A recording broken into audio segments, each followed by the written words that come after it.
Welcome back to the Tomb of Terror. It's Wednesday afternoon, March 29th, 2023. It's episode 706. If you watched the last episode, which was filmed earlier this afternoon, I was looking intently for a particular record, and let's head downstairs to the basement and see if we can't find that record. It's a Flash Gordon record. But while we're looking for the Flash Gordon record, I'm sure we'll find all kinds of other interesting stuff. Hey, I spent $2 yesterday at the thrift store and bought a stuffed animal, an octopus, because I thought this is perfect to put on top of a globe and create this kind of effect. So that's what I've been doing. So, how about that, ladies and gentlemen? $2.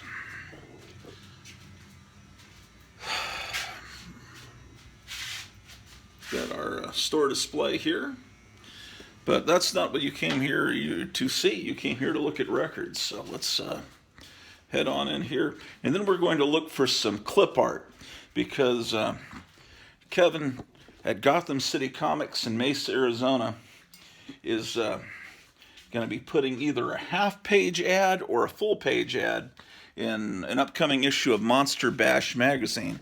So I'm going to help him come up with an advertisement. And I've got tons of clip art all over the place that I'm organizing, and that could help with that. But for right now, I'm looking for a Flash Gordon record. So, here on here. I know what I need to do. I need to transport some of these records upstairs. So, I'll temporarily use one of these milk crates for that purpose.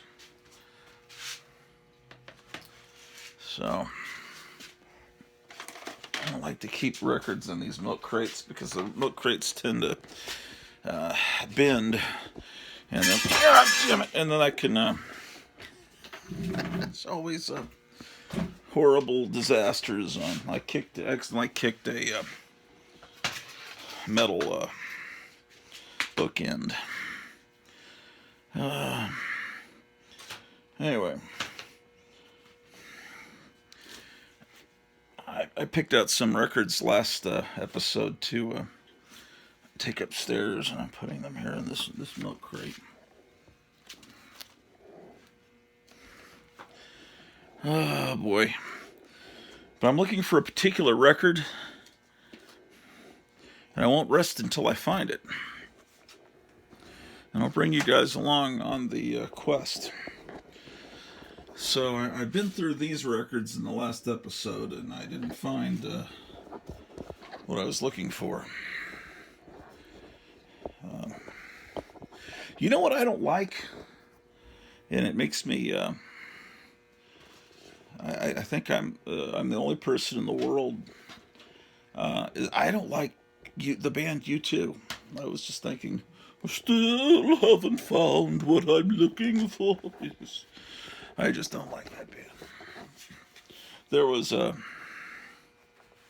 was looking at a record by The Alarm. I remember they were kind of like looked at as a YouTube imitation. And I remember at the time thinking, well, they're actually better. Yeah, they're both terrible, honestly. Shit. I'm putting some of these DVDs. Am I upside down? No. Putting some of these DVDs over here. This movie here, The Courtship of Eddie's Father, which is what the TV series was based on. They go into an arcade in this, a pre-video arcade. That it's amazing. I need to take that upstairs and watch that. So I'm I'm just stacking up DVDs, what I'm doing here, so I can go through these records.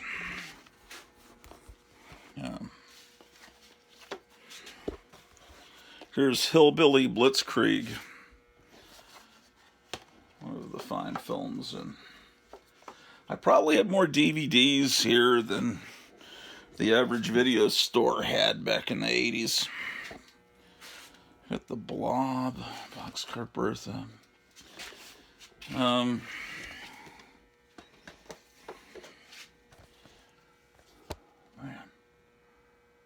what is on all these? What are these? Oh, these are trailers put together by Damon Packard. Christmas 2018. This must be music I put together. These are music compilations I put together for Christmas in 2018. Oh, I see what I've done. This is all Christmas stuff I put together. Where are they?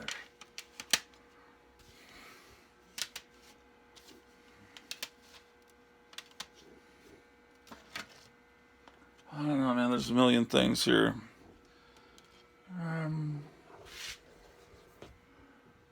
Here's some of the discs I've got to get back to Jumbo, so they're safe here. There's stuff I haven't even taken out of the shrink wrap. What is this? Classic horror.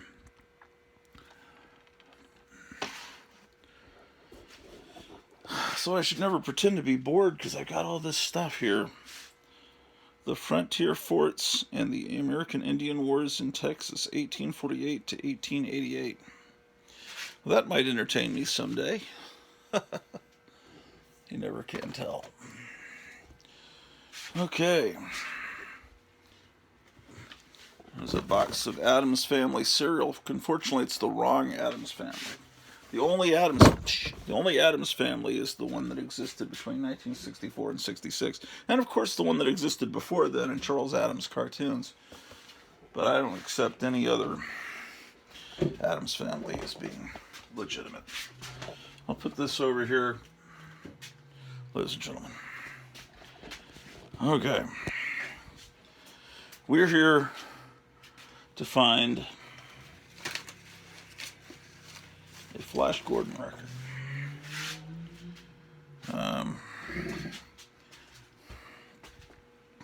Here's some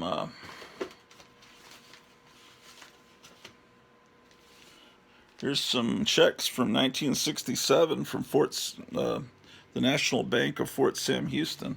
Got tons of these checks. Some of them are for diapers that, there's like checks for diapers and milk when I was a baby.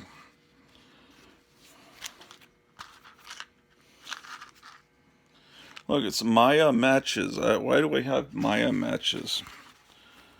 What is all this stuff?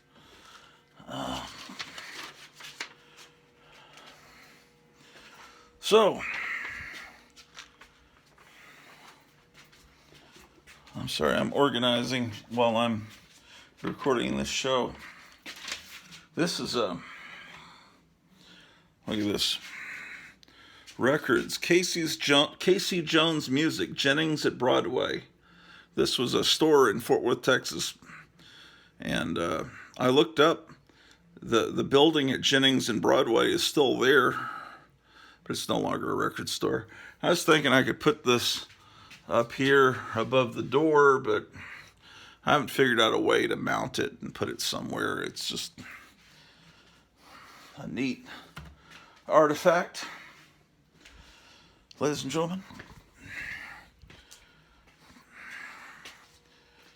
Okay.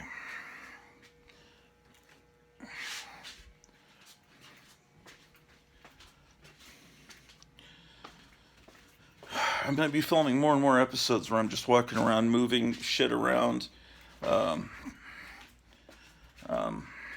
until things get organized. Oh, crap. Never mind. You don't want to know why I said crap. Okay.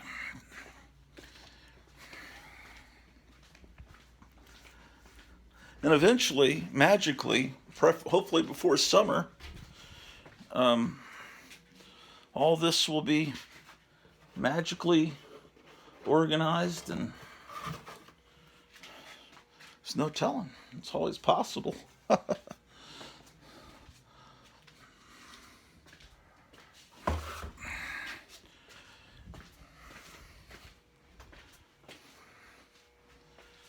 Yeah, last episode I went off on a rant about Disney. How growing up, Disney movies, your parents couldn't wait to take you to a Disney movie because they figured it's safe and wholesome. Now they can't. That's not guaranteed.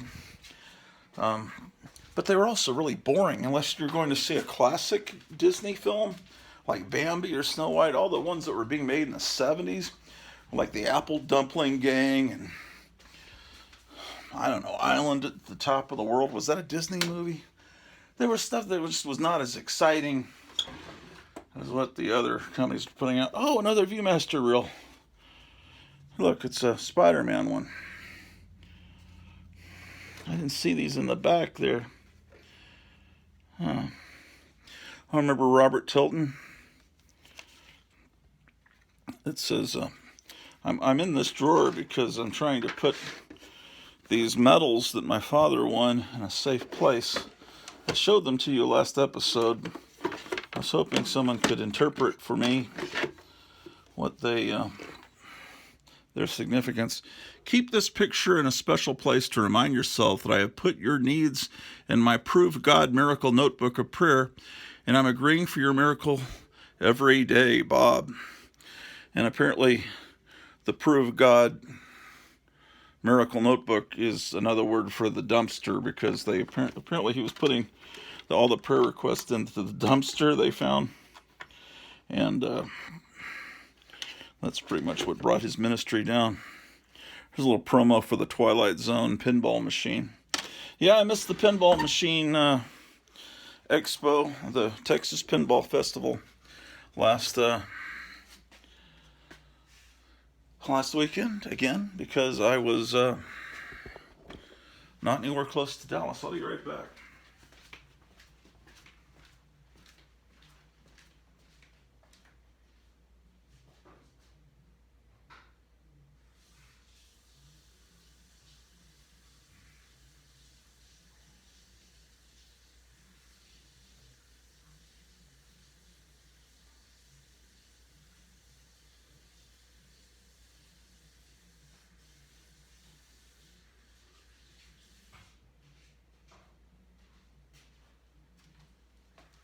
All right. Well, all right. Let's look at some old vinyl records, or as you youngsters call them, vinyls. Highly collectible vinyl records, ladies and gentlemen. I don't know.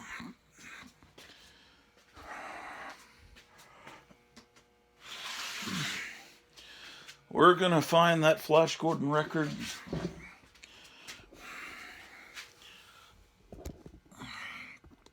Anyway, yeah, the Disney movies were really boring. And then they would try to do then in the late 70s, Disney they made their first PG movie. Someone said damn in it or something like that. And,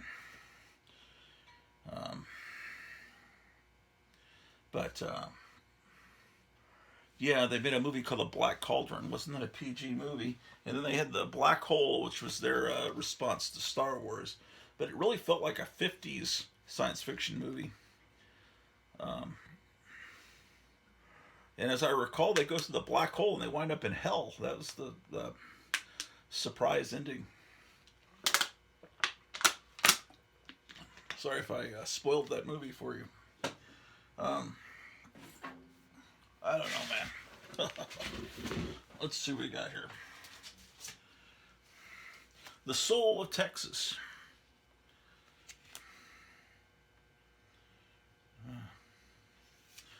It's we'll take that upstairs. I like old country music.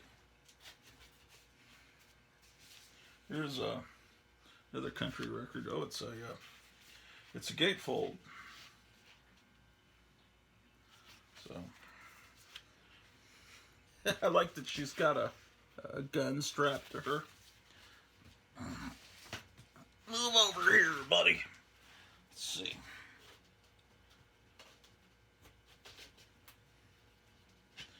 Okay, this is a stuffed animal from the 50s that came down to me from my older brothers. I need to take that upstairs as well. All right, let's see what we got here. It came from the garage, too. These are our new bands. Our new bands as of the mid-'80s. I guess they're not new bands anymore. Bands like the Gories and Elvis Hitler, the Troublemakers, 52 Devil Babies Born with Tails is another band.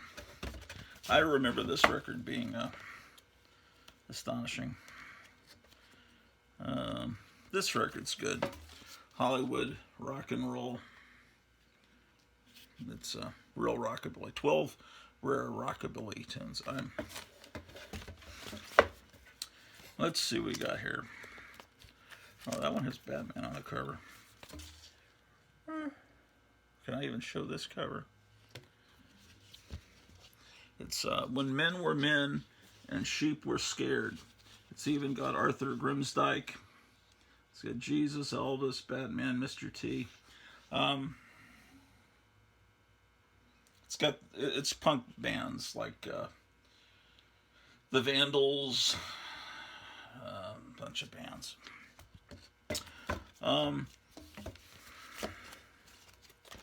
Okay, there's a bunch of compilations apparently in this box. Let's see. This is a fake record with just some generic studio band doing covers of these. Oh, here we go. This is what I was looking for, man. I've been looking for these records because this is the jukebox I have upstairs, and I wanted to frame these and put it next to these. I'm holding up one record, and how is that these? Because I've got, see, this one's top hit club of America, right?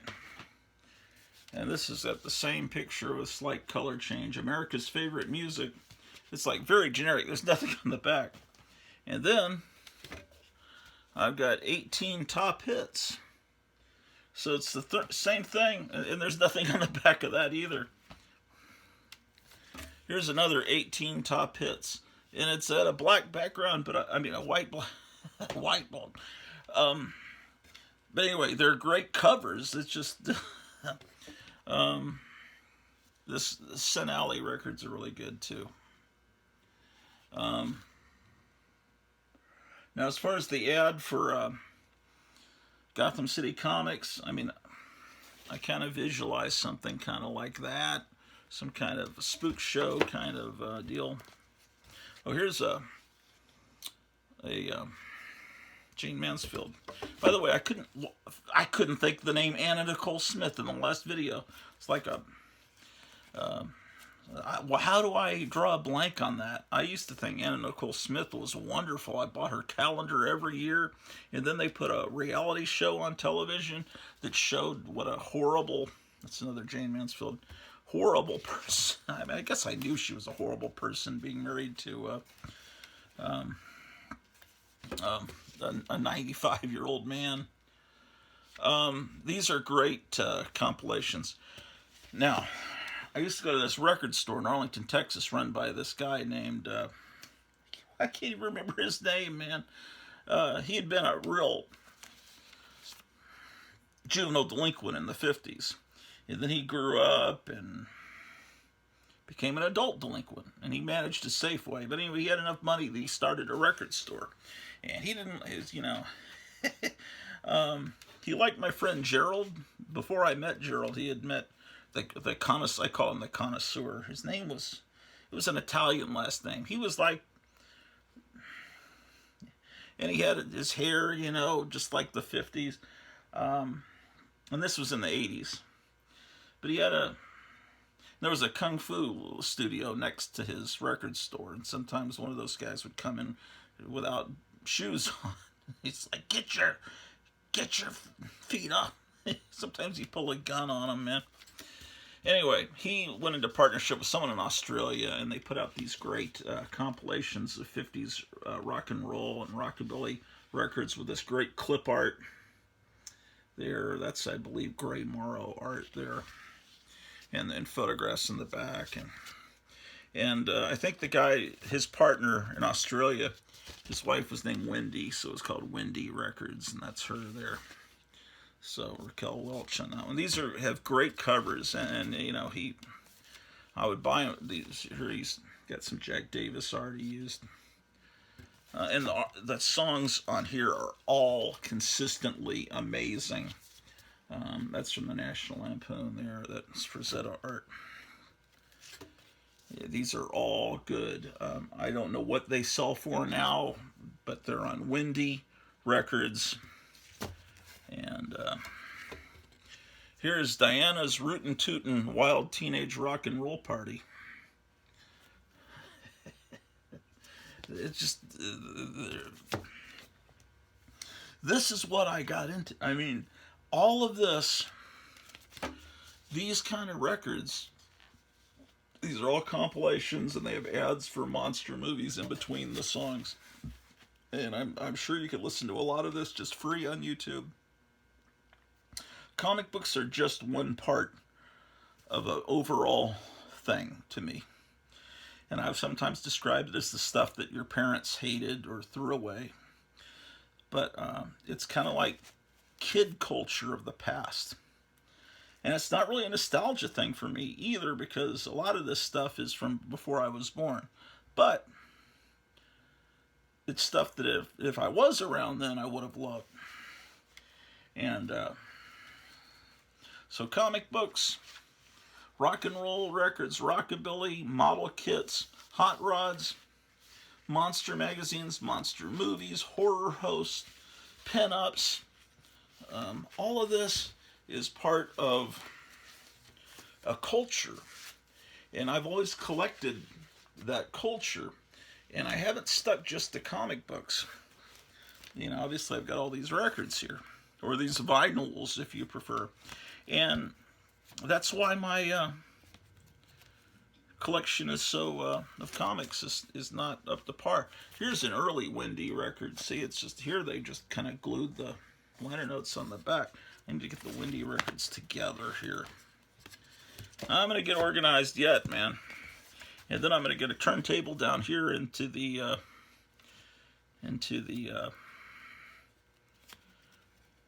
basement, and we're going to really rock out.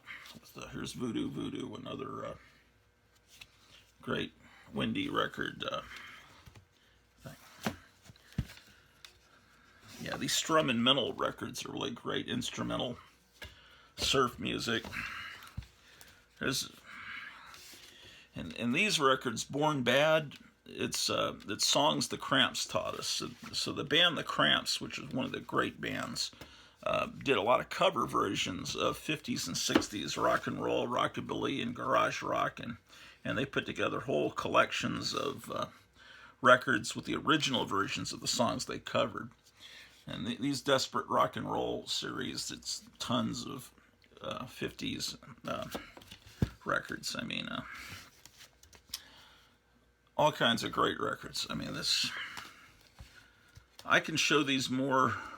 I think I've gone through these before, but I don't know that.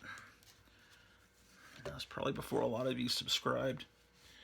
Here's Rockarola, a Hillabilly, Wing Ding Doo. Again, just more collections of these records that would have cost you lots of money to have. See, the thing is, you can't afford all these old records, but you can afford getting these records that collect all the old records. Just like you can't afford Golden Age comics. Some of you can. Some of you are rich, so I guess the next best thing is PS Art Books and Guandanaland that reprint these Golden Age books so you can read them and experience them. But here's a bunch of surf music from Germany. Another Jane Mansfield cover.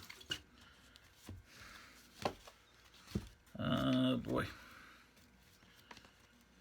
But I am looking, oh, this is a great record. Texas Flashbacks, music from Dallas. The really great music came from Fort Worth, though, in the 60s. Lots of garage. Oh, these records I bought from the Connoisseur Record Shop too. These don't look very appealing. The music's on them is great. They just have these kind of generic covers. They don't have all the monsters and pinups spilling all over the place, but they're great. Here's Golden Graffiti Greats. When American Graffiti came out, got a lot of people all excited about 50s music. KFJZ was a radio station in Fort Worth. The big 1270. Okay, but I'm looking for a Flash Gordon record. Oh, I always loved this cover. I used to have it on my wall. I just always... Darn it, that's going upstairs with me too.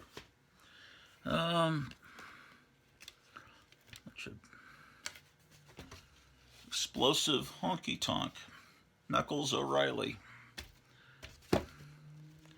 If you appreciate these shows where I look at records, you can let me know. God, I love Connie Francis. She's still around, man.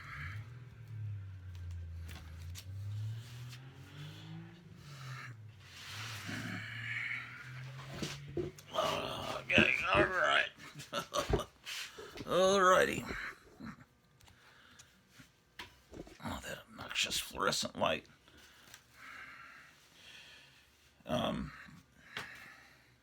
Captain Strangelove was talking about coming and maybe visiting again this summer, or, you know, or my friend Gerald. These are people that know magical things that I'm supposed to know. Being a man, I should know how to replace a fluorescent light and put in a real light. But I was never taught this shit. As my father was in the Army. He was always so busy. I never got taught, you know, how to play sports or stuff. This is a great, or do normal man things. This is great. Billy Muir and his supersonic guitars. Okay, Flash Gordon, where are you? This is a great cover. The Lively Ones. It's a Christian record. It's just a great cover. It's really one of the greatest covers ever. Airport is a great soundtrack. This is the one I had that my older brother bought. This edition is, I think, is it German? Yeah, this is a German edition.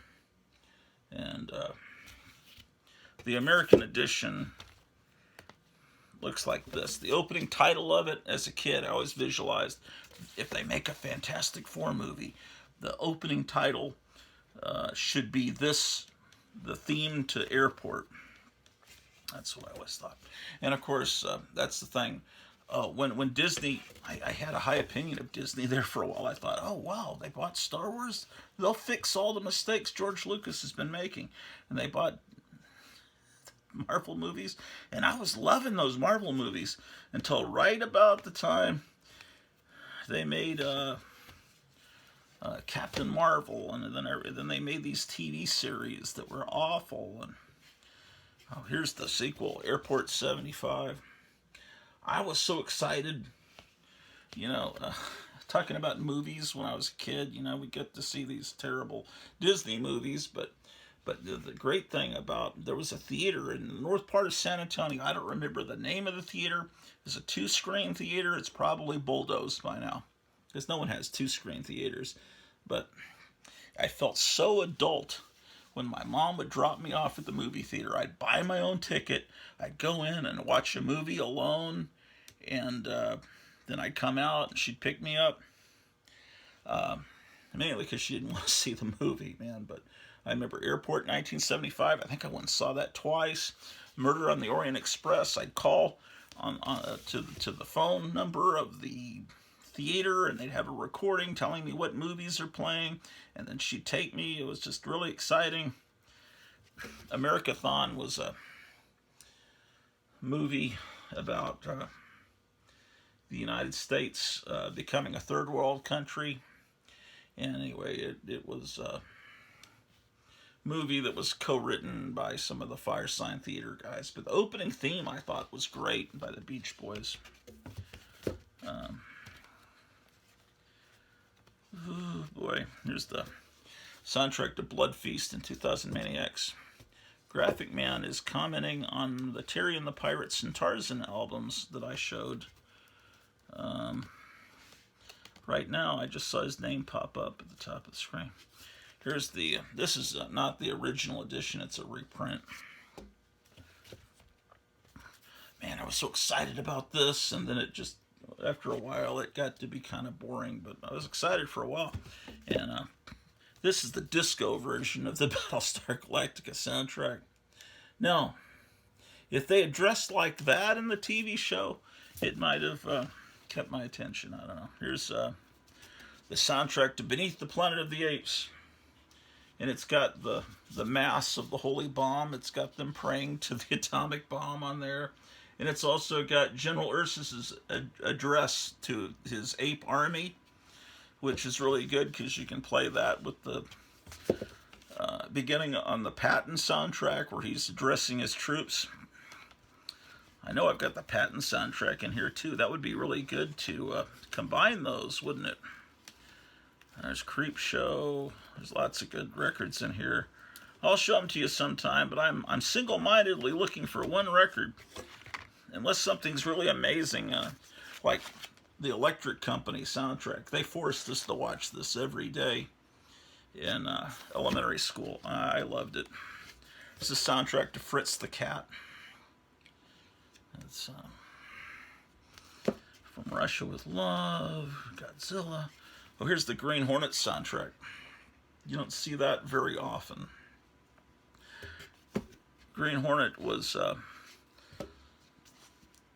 same producers of the Batman TV show. They were hoping it would be the next big hit. It's just that Batman was still a currently produced comic book.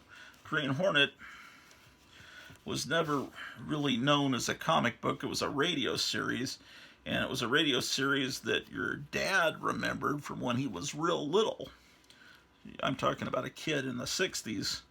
That's how they would, they wouldn't really know the Green Hornet. Didn't have, look at how much fun they had in a Nazi prison war camp. Here's Bob Crane, Colonel Hogan, his drums and orchestra, playing the funny side of TV. He's playing the themes from television's great comedy series. And look,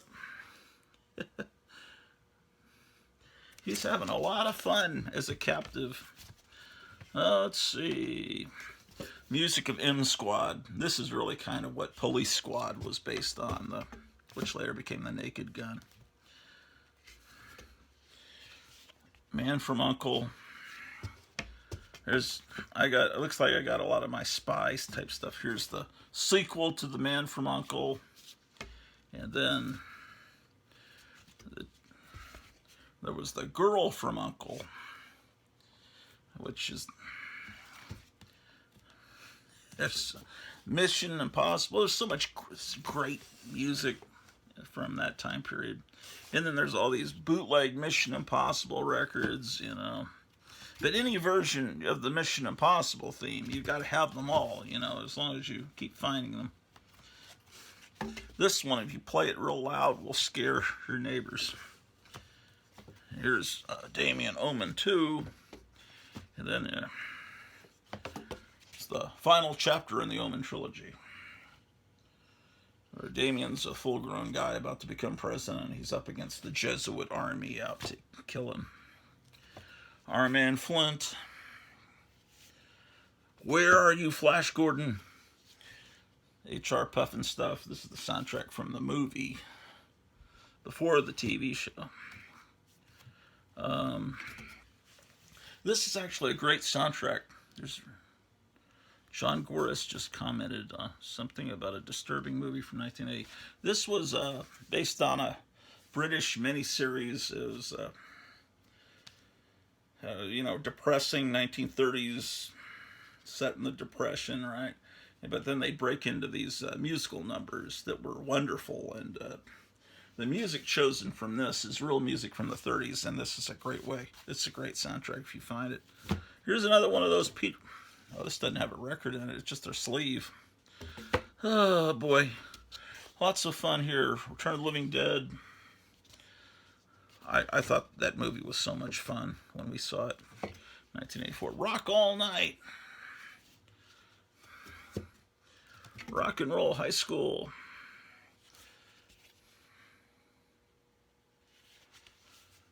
Did I discover that I had a Rock and Roll High School movie poster? I think I did, didn't I? Or did I dream that? Anyway, it's based on the Animal House poster. You know, I had this weird serendipity. What is the stupid word for it? The other day, I'm recording off of archive.org, and I thought, well, let's see if they've got any of the National Lampoon Radio Hour, and I found someone had uploaded a recording they'd made of the National Lampoon Radio Hour, and it was an episode promoting the high school yearbook parody, and it was all about the mad crapper, you know, and it was dramatized like a radio show, and you know, in Animal House, the movie.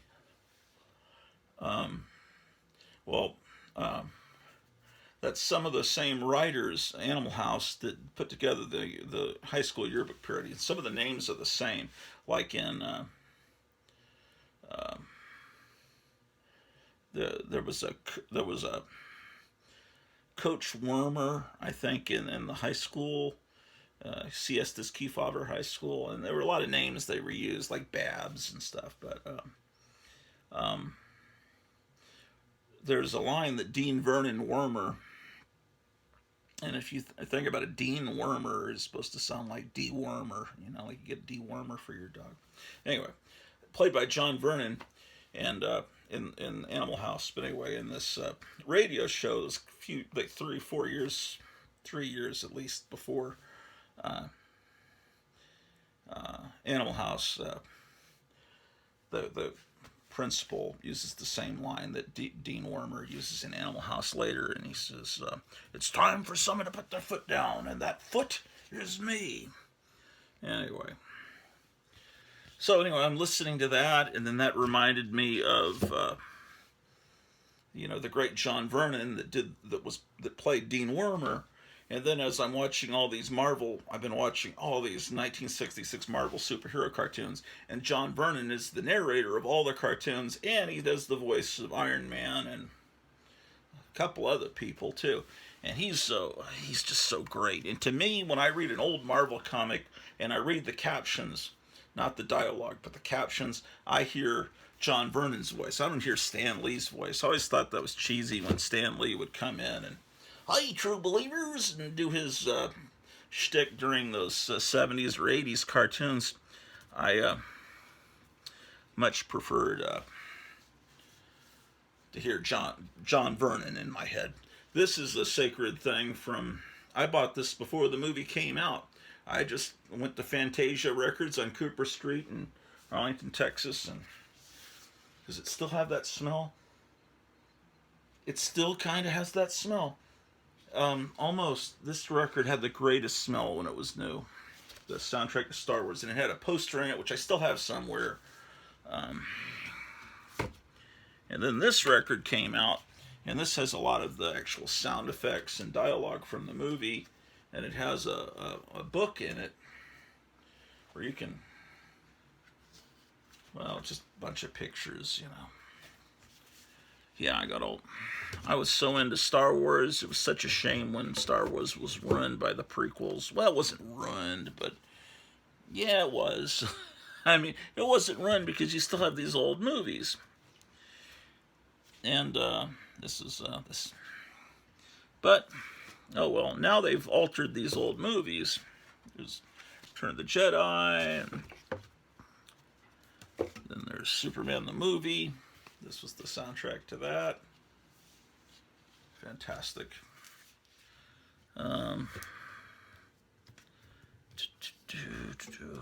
Here's Tifton Records, The Adventures of Tarzan.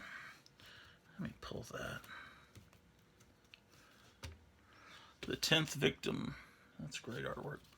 Where is my Flash Gordon record?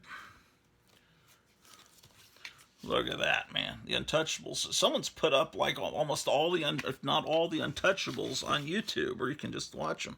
Oh, I've got a low battery warning. Is there even a power outlet in this room? I don't think so. Damn. What a tragedy. Que lastimo. Maybe there's enough time for me to quickly go through this next box. Move this rocket out of the way. What the fuck? What the frick? Sorry. Sorry, I don't mean to use bad language. Ladies and gentlemen.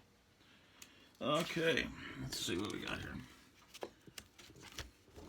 Yeah, this is you want a Beatle record, so your grandmother goes out and brings you this. Beatle Rum. Look, it's the Beatles. It's the hair I saw on the Ed Sullivan Show. It does say the new sound from England. And then it even says, with love, you know, from Grandma, whatever. There were a lot of these fake Beatle records. They were still around in the 70s at the Kmart, I remember. Let's see.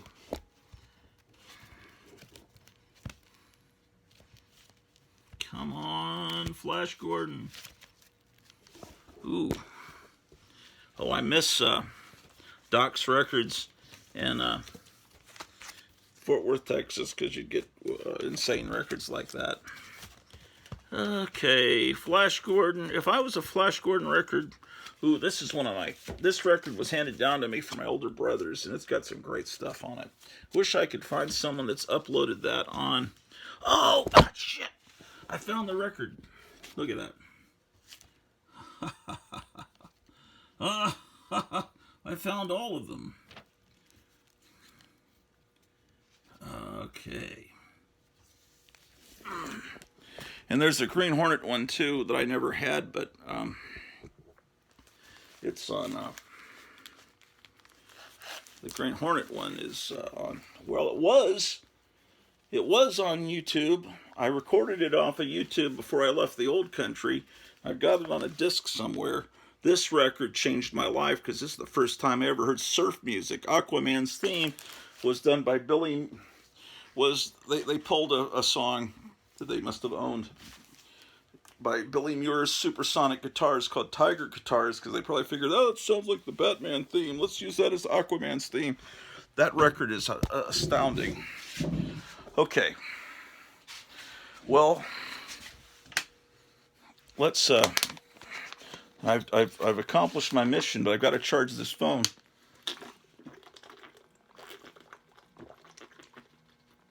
So let's take these records up on the elevator to the 3rd floor, and then I can charge this phone. So, I'll set you down.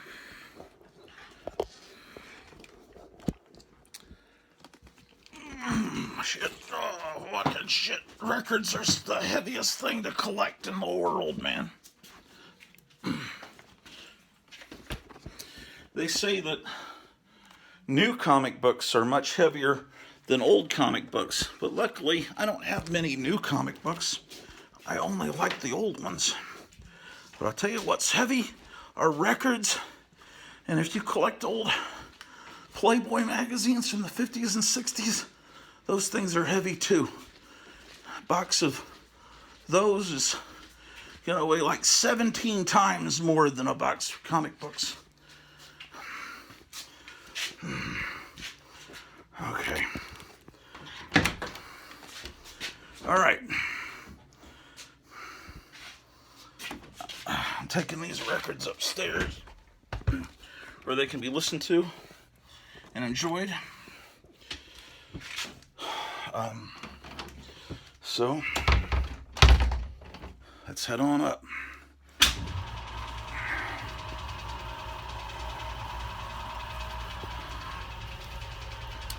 Yes, indeed, ladies and gentlemen. Here's the door to the garage. This is the door to the first floor. Right?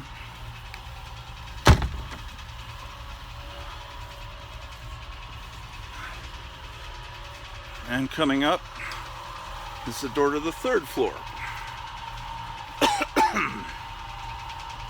I have to charge this phone really quickly or it's gonna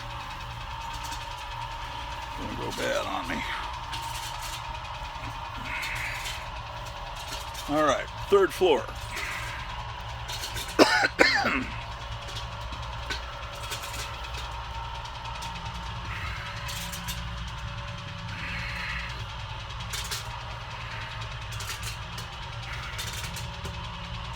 See, it says the third floor. Therefore, it is the third floor. All right, another low battery warning. So, we're here. All right.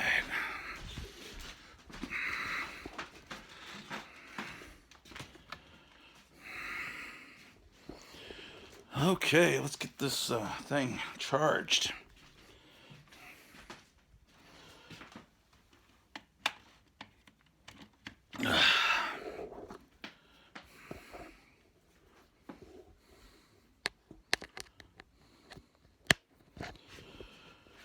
Okay. So I'll set you guys down here. I'll go get the records, or vinyls as you may call them.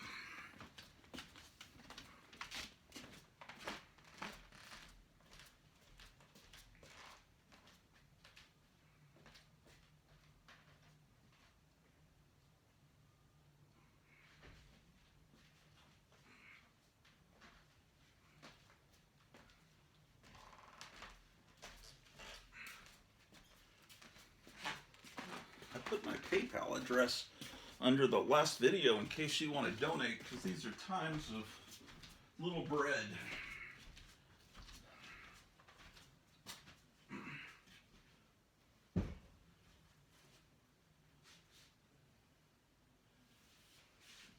And guys, I might do the 4-color fossil show tonight from this room, because I don't know why this is actually closer to the Wi-Fi router.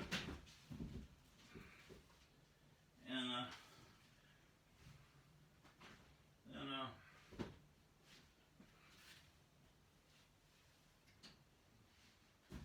oh shit, piece of shit.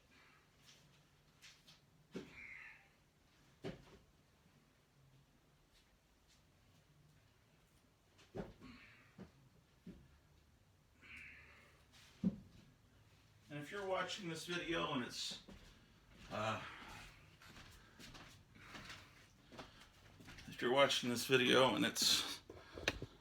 around, it's Wednesday evening, tune over to Graphic Man's channel. Type in Graphic Man comic books, because if you type in Graphic Man, you'll get Graphic Man run over by car, Graphic Man hit by train. That's what I found. But if you, what the hell is going on? Pizza. But so you got to. His show is called 4-Color Fossils.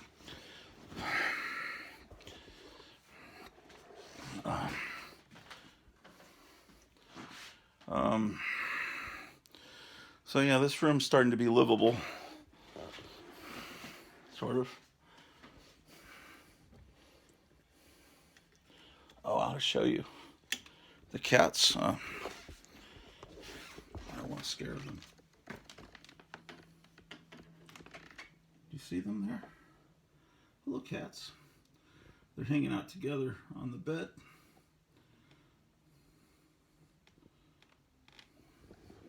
Are they in the shot? Can you see? Oh, let me get it framed just right. Yeah, those are 2 cats, Alan and Pete.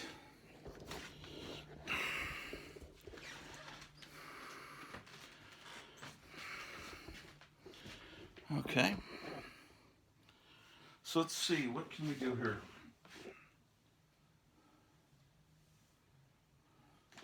Oh, let's look at, oh man, I gotta take this creature from the Black Lagoon downstairs. Why won't this chair turn around, man? What is going on?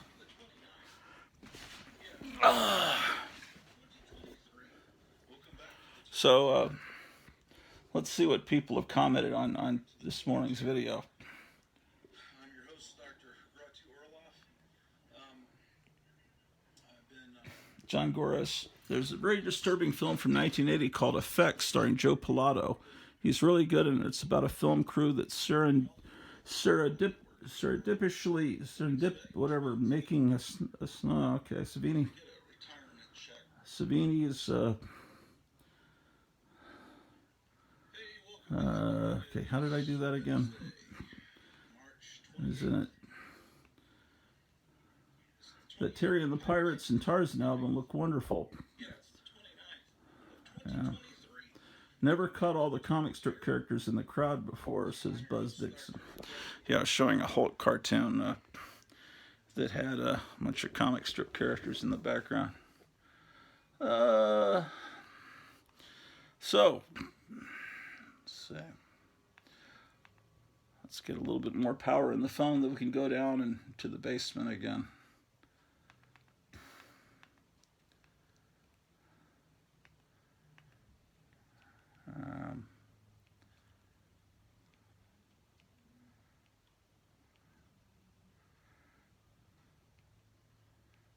Let's see, man, what is this stuff?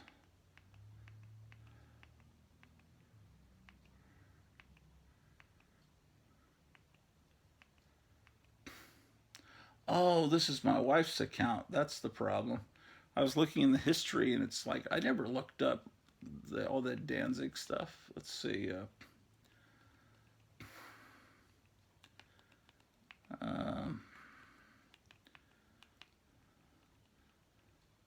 Yeah, I've got a. Dang it.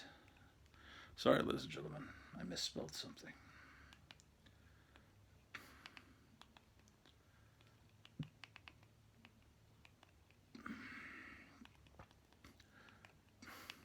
Is there a clock on this floor?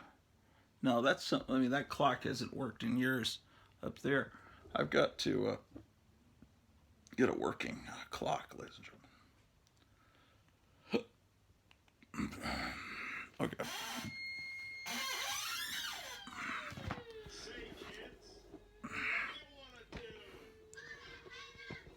All right. Let's see what we can find to look at.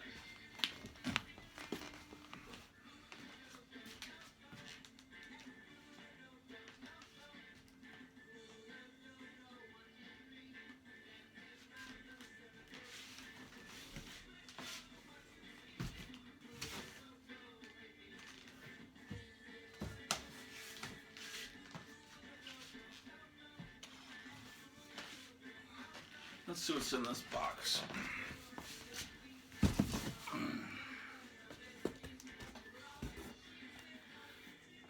This is Monster Memories. Let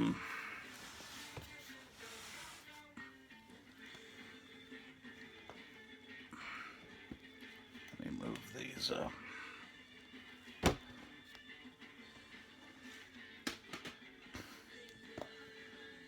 Any of you have a 1992 Crown Victoria? Here's the promotional booklet from a card deal. I don't know why I have that. Oh, I'll move this over here.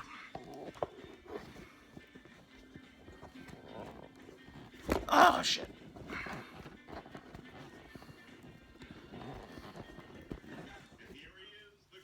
Yeah, Monster Memories.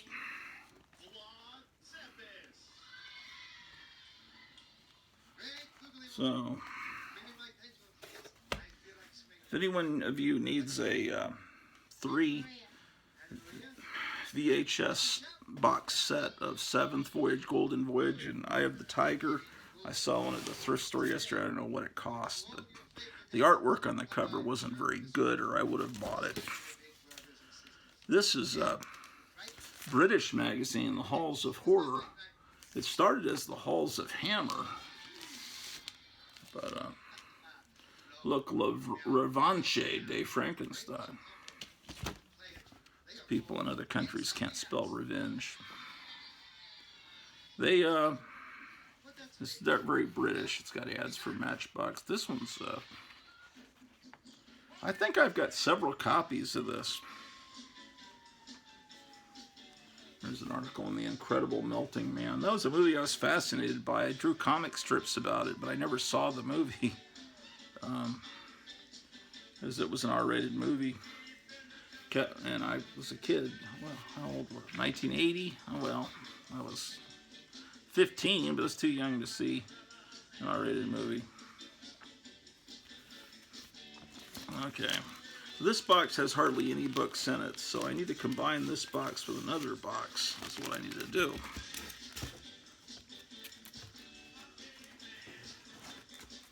Oh, here's one of those Sinister Cinema catalogs. This is what they would send you in the mail and let you know what you could get on VHS. I think later they started having DVDs, but it's all these public domain, or mostly public domain, or they hope they're public domain movies that, you know. And this is the 93, 94 catalog. And when did DVDs become a thing? Later 90s, right? So this is probably before. Just all these. The cool thing about these catalogs is they have all this great clip art. These ad mats is what they call them, that were used in newspapers. So that's the Sinister Cinema catalog. What else is in this box? Entertainment Weekly's Ultimate Guide to Star Trek. But it's got new types of Star Trek in it too. That's no good. What is this? Oh man, I was looking for this. This is the... Didn't I show you this before? This is like the art I did for They Saved Elvis's Brain. Yeah, this is the... I think this is the script for They Saved Elvis's Brain. This was under option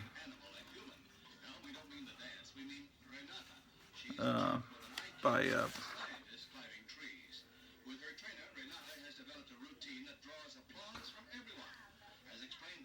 Roger Corman Studio. Yeah, it was going to be called Herschel Gordon Lewis's They Saved Elvis's Brain Part 2 by Tom Renoti and Kenneth Weinert. This is copy number 5. I don't know. I wonder how many copies exist today. Anyway, it's a sound. It's still under copyright. Under my friend, you know, he commissioned me to write the script, and it was a collaboration between the two of us, and it was going to be a parody of Faces of Death, and then it evolved into being a bunch of skits. It would have been like a horror movie version, kind of like Kentucky Fried Movie, and it was going to be hosted by Herschel Gordon Lewis. And then the rest, I've got like these giant phone catalog kind of things, previews. And why don't I throw these things away? I don't know what to do. This is March 22. It's not even old, but I just don't know what to do with them. Because I figure, will they ever be worth anything in my lifetime? Probably not. Did they just take up space?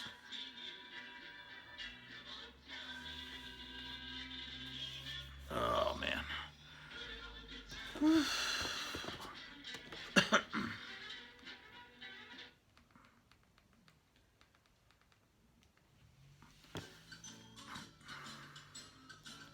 Well, here's some bubblegum cards. Grease Mobile.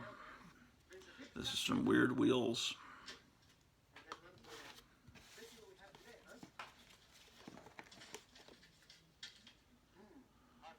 There's Plesiosaurus cutting someone in half. Anyway, let's find some other books we can. Oh, this might interest you.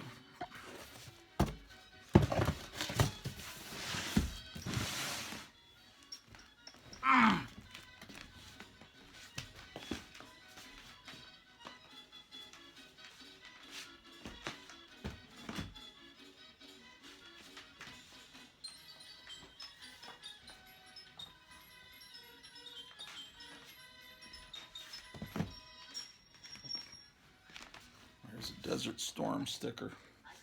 Yeah, this, hold on.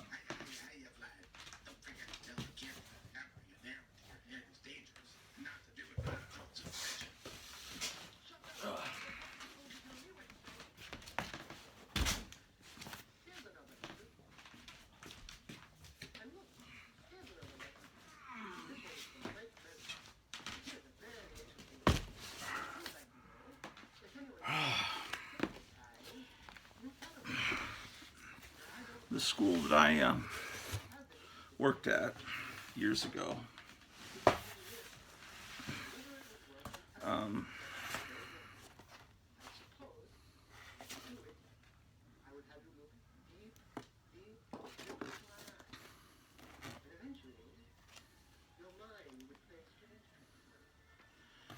well, there were the principals there were on a revolving door. The principals would come and they'd stay 2 years, and then another principal would come and they'd stay 2 years until they were trained, because it was a small school. They'd train the principals there, then they move up to a bigger school. So for many years that's what it was, but from 1933 until like 1966 there was one principal, and this principal saved copies of the yearbook. I'm sorry, not the yearbook, but the school newspaper in his filing cabinet. And all these principals would come, but they'd never fully clear out the office of the old stuff. Luckily, they never got around to it because they were too busy, and they were there a brief amount of time.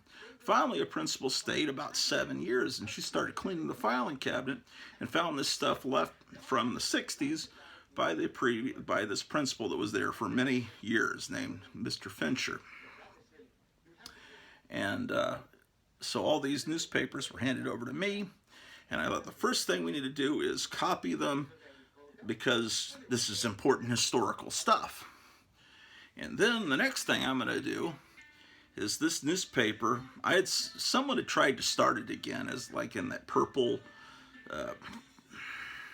mimeograph kind of printing in the 70s. I'd seen some of those, but I knew that this newspaper had not been published since the 70s, so I started it again, and I used the font that had last been used in the 60s, so because now I had all the original master newspapers to and so what I did first is the newspaper was called the Daguerrettes, so I made the Daguerrette Archives. This is the 1930s, and this so I reprinted. Now they were bigger than this. I had to shrink them down. So this one is from I need to get my glasses, man. This one's from April 1st, 1935. But some of this stuff's like really significant. There's like this one, the first one, March 11th, 1935, the Daguerrette, right? So, real pioneer talks to students. There's the magnifying glass in the other room. Yeah, let's go get that. I'm pretty sure I used the magnifying glass during the 4-Color Fossil show. I got to read this article to you.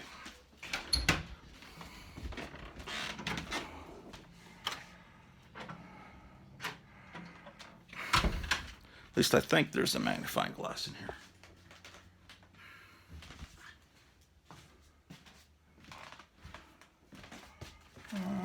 Severed arms, flip phone. Where is a magnifying glass? There's the New Mutants, 98. Oh boy. magnifying glass. The small print is hard to read.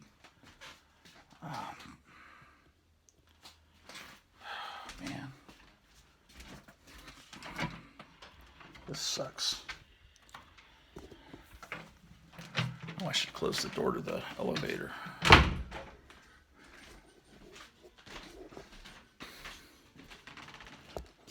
there anything in here that will?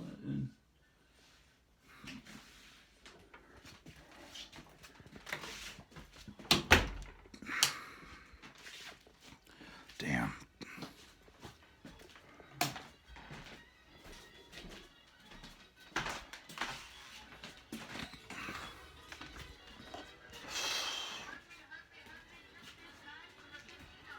Where are my... I should have a pair. I used to have these things from the dollar store. I'd have glasses everywhere. Oh, I think I remember. In the other room, there's a stool, and I think I have some under in that stool.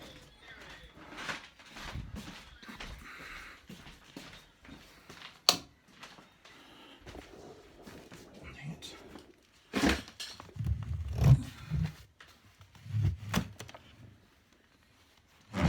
No.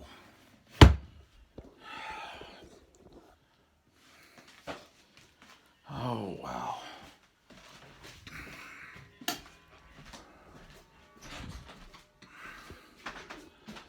Well, I moved Tonto here the other day next to my mom. And this was given to me by a teacher at that school. He's passed away, but he gave me that, and that's apparently a pretty valuable Dick Tracy book. Let me see if I can just read this to you.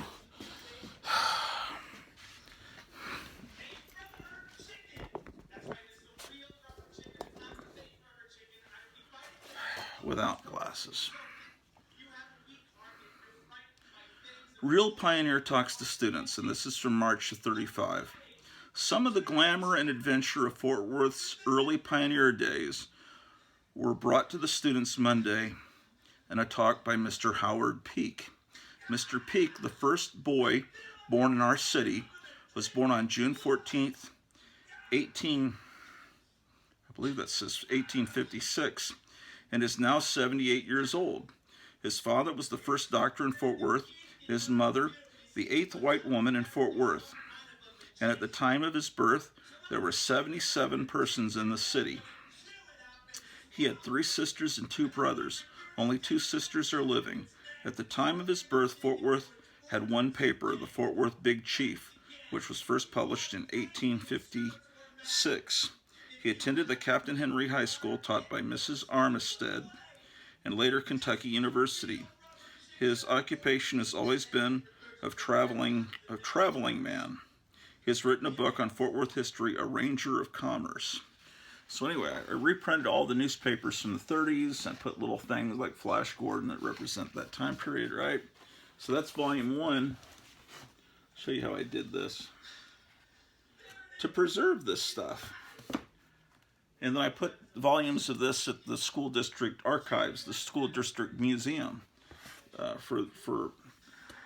Here's volume 2, which is also the 1930s. Oop, low battery remaining. I got to plug you guys back in.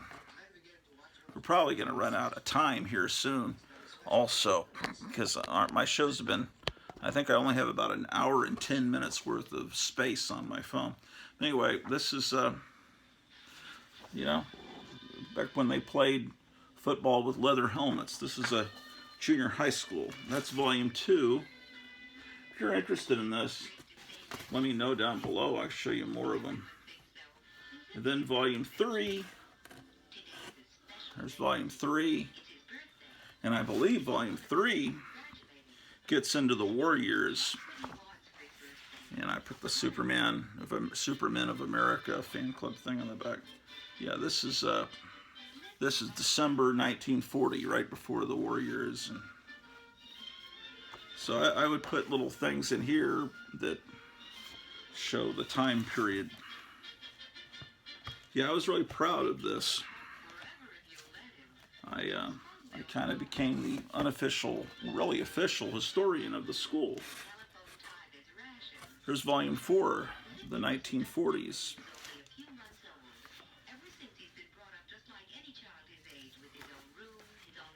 So I reprint the newspapers. I put little things that were popular at the time.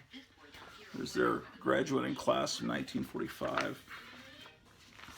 Anyway, I reprint all the way up through the 50s and 60s. Reprinted everything. You see this guy here? Looks like Sean Connery. He would later become a lawyer, and then he would come after he retired. He came to the school and was substitute teaching, and I met him and I interviewed him. I've got it on disc, and the students interviewed him and everything, and so yeah, they're some of the newspapers were so big I had to print them sideways. But anyway, I would have to shrink these newspapers down because they were big and they were too big to fit on the glass of the copy machine. So I'd copy the top part, I'd copy the bottom part, then I'd have to shrink them down to a certain percentage and then cut and paste them back together. Anyway, this is the beginning of the 1950s here, and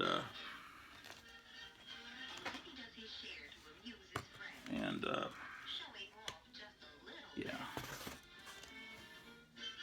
And then this, I love this picture here of the cheerleaders. This is also the 1950s. See that on the first row, number 54? That's Richard Rainwater. He was, I think, the 80th richest man in the world when he passed away. He was a billionaire. So, got the 1950s in here where they, you know, it's great. They talk. Here's the one about Gorgon, the local horror movie host on Channel 11, KTVT.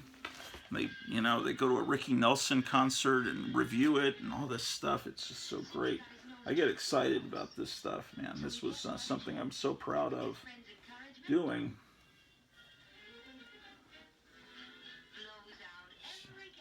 Man, I only have one copy of that one left. I have the original stuff in the filing cabinet downstairs. Volume 6. There's volume 7 that gets into the early 1960s, right? And I even, you know, put ads for comics on the back.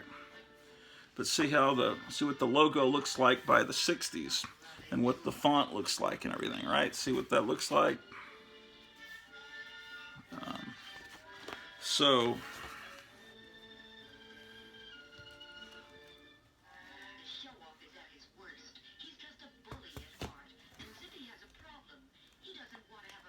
So what happens is I restart the newspaper. I do it in a smaller format though. This was in 2004. It's almost coming up next year. This will be 20 years since I restarted it, right? So I make it look the same logo. I've used the same font and the same everything, except I make it, you know, I have pictures from the old newspaper, and then some kid reviewed Good Charlotte, which was some band I guess was popular then. But I put in all these old ads, like an ad for Ray Charles playing in Fort Worth, and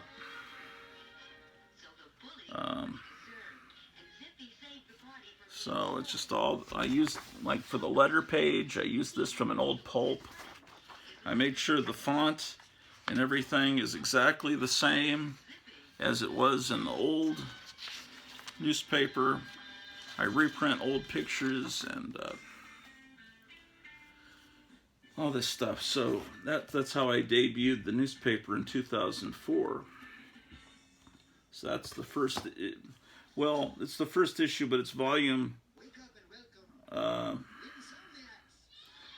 75, number 2, because I counted all the missing years because the newspaper had started in the late 20s. I counted all the missing years where it wasn't published as volumes. This is volume 75, number 2, the second issue that I did. So yeah, I put King Kong over the school, I have a newspaper rack. I still have the newspaper rack where I distribute the newspapers. And then I do things like, there are these kids in 1963. They're showing the school is overcrowded. There's 3 kids in one locker. And then these kids are posing by the very same locker in 2004. 1963, 2004. And all kinds of fun stuff. So this is what I did. And the school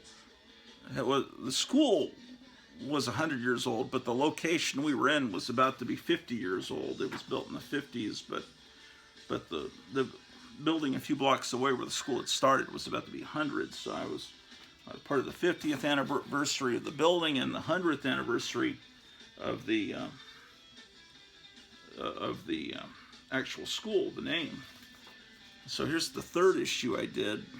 That's when that Christian Bale movie was coming out, and that first Fantastic Four movie. So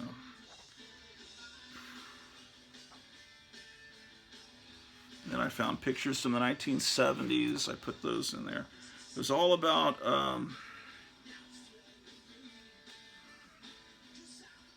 so these you have to guess who the babies are, who they grew up to be. All kinds of stuff. So I've got tons of these, but I would always put in lots of fun stuff. This one's a thicker issue. I have a giant monster attack. Put an old ad from some 1930s magazine on the back, just because I was here's a picture of the hallway from the early 70s and a picture of the hallway now. Just a lot of here's these 2 girls winning this trophy, and then here's the trophy now. Here's the letter about how the trophy was won and I rediscovered all these trophies and took care of them, and I also put in these ads for movies, and I put in a Popeye comic strip. Just a fun thing I did. I don't know if anyone remembers it now. Maybe the students that were there at the time remember it. But I tried to, I made these kids published writers, and the ones that drew, I made them published artists, because I like to give whole features to kids with showing their artwork. I wish I could find one of those. Oh man, come on, where's some student artwork? But I was always looking for great artists, and I found some tremendous artists. And some of the kids that wrote for this went on to become teachers. And so before I did this, I did another magazine, a smaller digest thing called The Bulldog, because I didn't know about the school having a newspaper called The Daguerreotype till that was discovered when that principal was clearing out that filing cabinet. It's a good thing they knew to give me those papers instead of tossing them, because some people would have just tossed stuff in the trash without thinking. This is April 1st, 2005. Look at this old Cadillac ad I put when Cadillac was making tanks during World War II.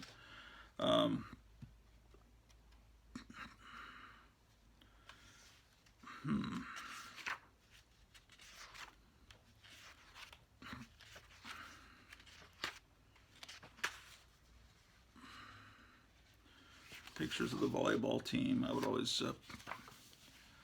Lead Paint is saying, "Hey Gratu, I dig the show." Well, thank you, Lead Paint.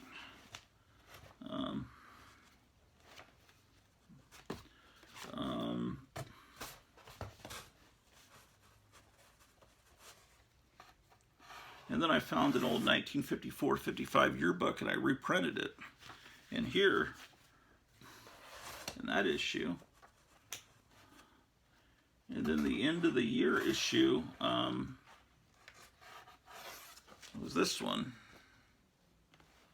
And I have it like a double, it's like I reprinted an old, couple pages of an old wrestling magazine. I just wanted the kids reading. And so anything it would take to get them reading, I would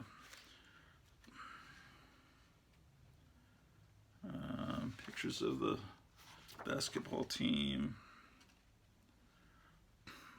Oh, here's some kid art of Santo.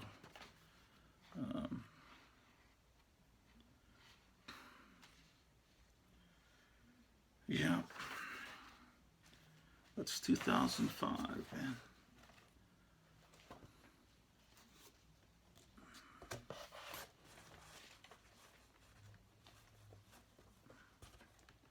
Now, one of the teacher passed away last week before last, and I had a message. Do I have any pictures of that teacher? So I'm kind of looking through here for that. This is the beginning of the 2005-2006 school year. I put Robbie the Robot and Herman Munster in front of the school. I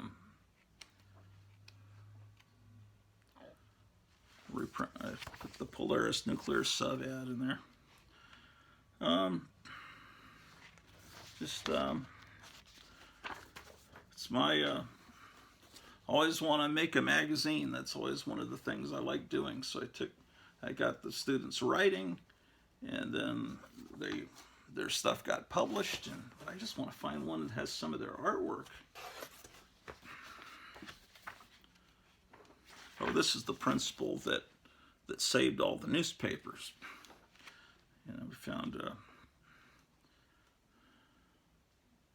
Oh, and these students came to the school. Remember when was it Katrina? What was that hurricane that hit New Orleans? When that hurricane hit, a lot of there were about 15, 20 students. They got displaced all over Texas, people that had no homes after New Orleans was flooded, and some of them wound up at the school for a little while. There's Batman in front of the school. I do these little collages. And I would just staple it together, you know, here and here. It wasn't done super professionally. But I took pride in this. And then this old picture from 1958 that every year I'd have the volleyball team pose exactly the same in the same spot on the same stairs and pair it with that picture I had from back then. I like to do the pictures of then and now. And there's Godzilla behind the school. That's the guy the school was named after. It says now in our 76th year. Something I did took a lot of pride in. This is okay.